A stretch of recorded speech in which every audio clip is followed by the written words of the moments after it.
जय हिंद दोस्तों। अगर आपके पास पैसा नहीं है, अगर आपके पास ईएमआई भरने के पैसे नहीं हैं तो मत भरिए ईएमआई। मत भरिए ईएमआई। कोई भी टेंशन नहीं है, कोई भी आपका कुछ भी नहीं उखाड़ सकता।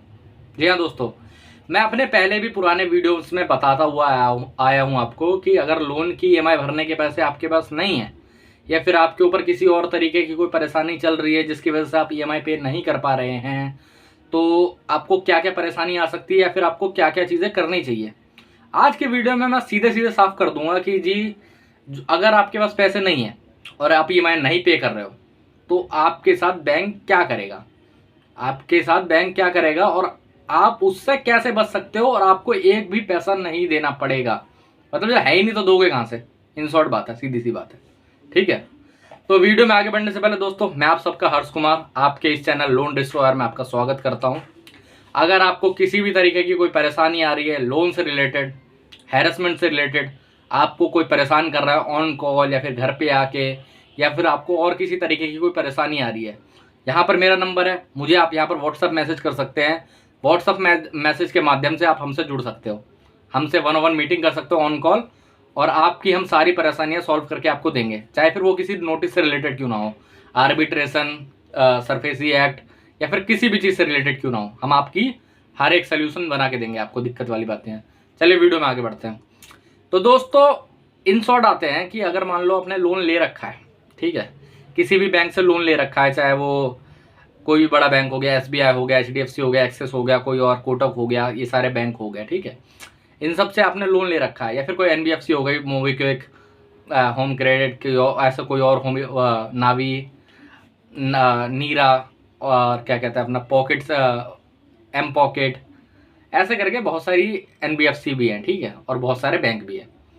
मान लेते हैं आपका किसी में क्रेडिट कार्ड चल रहा है, किसी में लोन चल रहा है, किसी बैंक से क्रेडिट कार्ड चल रहा है आपका, किसी बैंक से लोन चल रहा है, किसी एनबीएफसी से लोन चल रहा हो सकता है, तो ठीक है, और अब तक आप उसकी किस्तें पे करते हुए आए थे, ठीक है, अब तक आप उसकी किस्तें पे करते हुए आ रहे थे, ठीक है। अब कोई तरीके की आपकी परेशानी आ गई होगी, चाहे वो आर्थिक तंगी हो गई या फिर आपका मानसिक तरीके से कुछ परेशानी आपको आई है जिस वजह से आप ईएमआई पे नहीं कर पा रहे हो, ठीक है। तो ऐसे में बैंक क्या कर सकता है?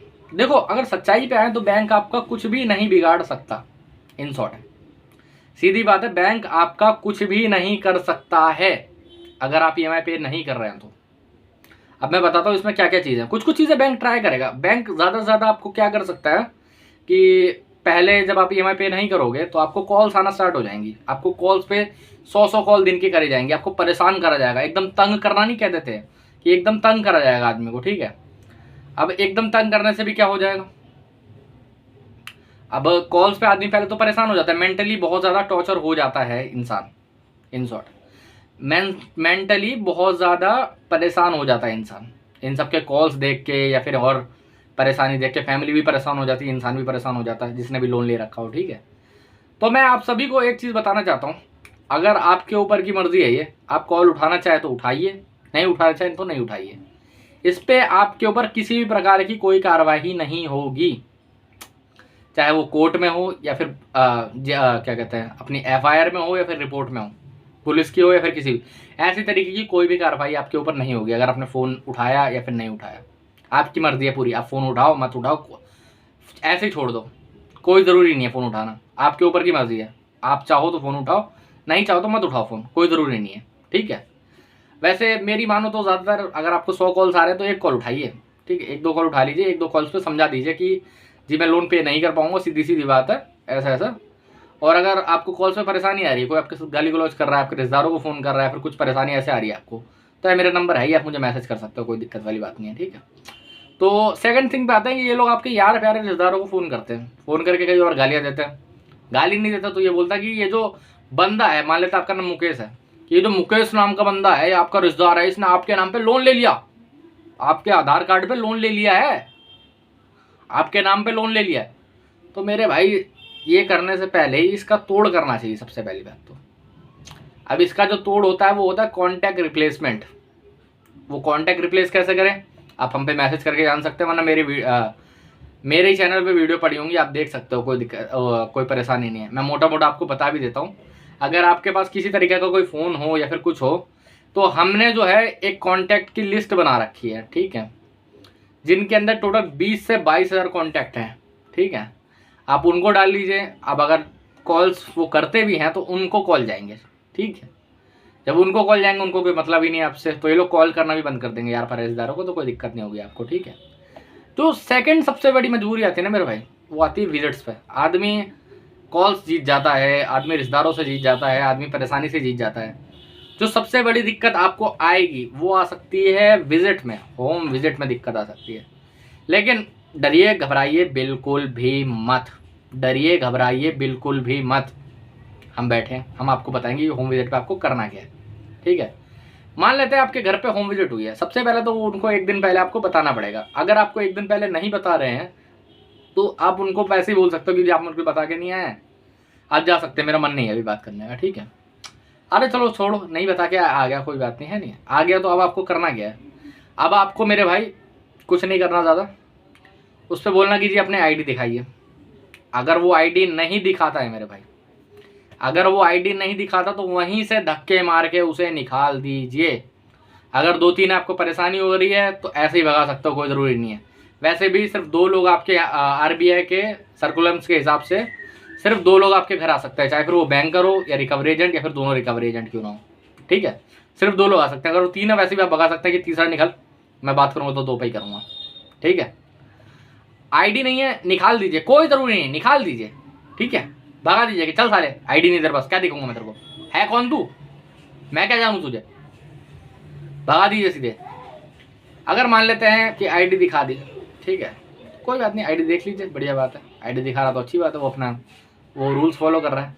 अब आपको उन पर बोलना है कि जी ये पेमेंट तो नहीं हो पाएगी, इस पेमेंट को आप आरटीपी डाल दीजिए, मैं इसका राइट ऑफ के बाद या फिर कभी और सेटलमेंट कर लूँगा, कोई दिक्कत वाली बात नहीं है, ठीक है। तब हो सकता है 2 चीज़ें हो सकती हैं, एक वो आपकी परेशानी समझे और डाल के चला जाए, ठीक है। दूसरी चीज़ हो सकती है वो आपको थाना पुलिस की धमकी दे। तो मेरे भाई आप सबको मैं बता देना चाहता हूँ, अगर कोई भी पुलिस वाला या फिर कोई भी ऐसा नाटक करके आपको फ़ोन करता है या फिर आपको डराता है कि आपको थाने पुलिस का चक्कर काटना पड़ जाएगा इस केस के अंदर, तो वो 100% फर्जी है, 100% फर्जी है। वो एक 10वीं फेल रिकवरी एजेंट है और कुछ भी नहीं, क्योंकि सिविल का केस होता है, लोन का केस, और इसमें किसी तरीके की कोई थाना पुलिस नहीं होती मेरे भाई, किसी भी तरीके की थाना पुलिस नहीं होती है, ठीक है। तो इसलिए टेंशन फ्री रहिए, आपको इससे दिक्कत लेने की कोई ज़रूरत नहीं। अगर ऐसा बदतमीजी करता है कुछ मत करिए मेरे भाई, कुछ मत करिए, अपनी जेब से निकालिए अपना फ़ोन, वीडियो करिए ऑन, वीडियो बनाइए, वीडियो पर उससे आईडी मांगिए, ऑथराइजेशन लेटर मांगिए। वीडियो पे बड़े बड़े शेर चुप हो जाते हैं, ठीक है। ये दोनों चीज़ें मांगिए, नहीं दिखा पा रहा वीडियो बंद करिए, बाकायदा उसे धक्के मार के निकाल दीजिए, मार के पीट के जैसा निकाल पाते हो निकाल दो, कोई दिक्कत नहीं है। अब आपके पास प्रूफ आ गया ना कि बंदा को मैं नहीं जानता, कौन है ये, मेरे घर के अंदर ये चुप इलीगल तरीके से घुसा है, मैं इसे जानता नहीं हूँ, मुझे नहीं पता ये कौन है, इसकी आइडेंटिटी क्या है, कौन आदमी है ये, कोई रेपिस्ट हो साला, कोई मर्डरर हो, कोई चोर हो, हमें क्या पता कौन है ये, समझ रहे हो। तो उसके बाद सेकंड थिंग क्या आती है, समझ रहे हो। उसके बाद मान लेते हैं कि आपने होम विजिट भी हैंडल कर ली, अब आते हैं सबसे बड़ी लीगल बात पे। लीगल तरीके से जो ये नोटिस भेजते हैं उसका क्या करना है। तो मेरे भाई अगर आपको किसी भी तरीके का डिमांड नोटिस, रिकॉल नोटिस या लास्ट वार्निंग नोटिस आ रहा है, लास्ट वार्निंग एक बार आप मुझे दिखा सकते हैं, कोई दिक्कत नहीं है, क्योंकि उसमें अलग अलग तरीके होते हैं, ठीक है। डिमांड और रिकॉल नोटिस आ रहा है तो आप उसको फाड़ के फेंक सकते हो या फिर उसे इग्नोर कर सकते हो 100%, उसमें दिक्कत लेने की जरूरत नहीं है। सबसे जो मेन चीज़ होता है वो होता है आर्बिट्रेशन का नोटिस। आर्बिट्रेशन का नोटिस, अगर आर्बिट्रेशन का नोटिस आपके पास किसी भी प्रकार से आ रहा है तो आपको उसका रिप्लाई लिखवाना पड़ेगा। वो रिप्लाई आप हमसे लिखवा सकते हैं या बाहर से लिख सकते हैं, खुद भी लिख सकते हैं, ठीक है, कोई ज़रूरी नहीं है। वैसे हमसे लिखवाएंगे तो सस्ता ही पड़ेगा, कोई दिक्कत नहीं है, ठीक है। तो आर्बिट्रेशन का अगर रिप्लाई नहीं लिखवाया तो क्या हो सकता है, मैं आपको ये भी बता देता हूँ। अगर आपने आर्बिट्रेशन का रिप्लाई नहीं लिखवाया तो अगर आप अपने सैलरी पे काम कर रहे हैं तो आपकी आधी सैलरी कट जाएगी, आधे से लेकर 60% तक, ठीक है। आपके पास जो भी गाड़ी घोड़ा होगा वो नीलाम हो सकता है, ठीक है। आपके घर में जो सामान होगा वो नीलाम हो सकता है, ठीक है। Movable asset, any movable asset can, किसी भी तरीके का मूवेबल एसेट नीलाम हो सकता है, कोई दिक्कत नहीं है, ठीक है। वो थोड़ा मेरे ज़बान लड़खड़ा रही है, थोड़ा गला बैठा हुआ उधर, ठीक है। तो किसी भी तरीके का मूवेबल एसेट नीलाम हो सकता है, तो आप लोग ये चीज़ समझ के चलिए, ठीक है। ऑप्शन में डाल देंगे, वही है कौड़ियों के भाव से बिक जाएगा। इसीलिए उससे बढ़िया आप लोग रिप्लाई लिखवा लीजिए, आपको उसके बाद कोई परेशानी आएगी नहीं। ठीक है। सेकंड थिंग जो आती है वो आता है मेरे भाई सेक्शन 25 का नोटिस। तो मैं आप सभी को बता देना चाहता हूँ, अगर आपके पास सेक्शन 25 का नोटिस आ रहा है तो आपको डरने घबराने की ज़रूरत नहीं है। ठीक है, क्योंकि नोटिस कोई मैंडेटरी नहीं होते, उनका जवाब नहीं देना होता या फिर कुछ भी है। अगर आपको सेक्शन 25 का सामान आता है तो आपको फर्स्ट डे जाके बेल लेनी होती है, बस उसके बाद आपका काम फ्री हो गया। उसके बाद आपको टेंशन लेने की ज़रूरत नहीं है, आप वहाँ जाके मजिस्ट्रेट के सामने सेटलमेंट की बात कर सकते हैं। एक जो केस हुआ था हमारा यही मुंबई का, उसकी एक जजमेंट थी, उसमें बाकायदा बोला गया कि हर एक तरीके के हाई कोर्ट में 10% पे सेटलमेंट होनी चाहिए। 10% पे सेटलमेंट पे वहाँ पर बात होती है। ठीक है, सुप्रीम कोर्ट में 20% पे होती है, हाई कोर्ट पे 10% पे होती है।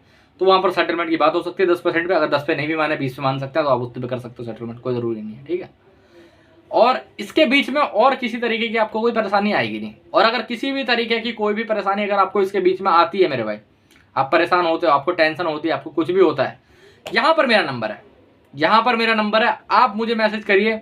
हमारी एक छोटी सी फीस होती है, वो पे करिए, उसके बाद हमारे मेंबर बनिए। आपको फिर किसी भी तरीके से कुछ भी डरने की जरूरत नहीं है, डरने घबराने की जरूरत नहीं है। हम बैठे हुए हैं, हम आपके लिए हैं, तो किस चीज़ की चिंता है।